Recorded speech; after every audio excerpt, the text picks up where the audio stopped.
Nasira ang ilang bahay sa lungsod ng Iloilo dahil sa malakas na hangin at alon dala ng bagyong Christine. Base sa data ng Iloilo City Disaster Risk Reduction and Management Council, umabot sa 77 na bahay ang nasira dahil sa masamang panahon. Sa nasabing numero, 14 ang partially damaged at 63 ang totally damaged. Samantala, umabot din sa 500 at 75 individual at 167 pamilya mula sa 4 na barangay ang apektado ng severe tropical storm Christine. Makikita mga ka-K5 na ganito ang sitwasyon ng ilang bahay dito sa Barangay Santo Niño Sur sa distrito ng Arevalo dahil sa malakas na hangin at alon.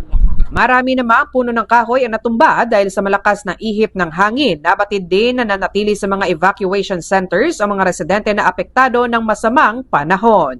Nag-uulat para sa K5 Network News, ito si Ka-K5 Karen Badilla para sa Kampiyon na Balita, Serbisyo Publiko at Kasiyahan sa Bawat Pilipino. K5 News FM.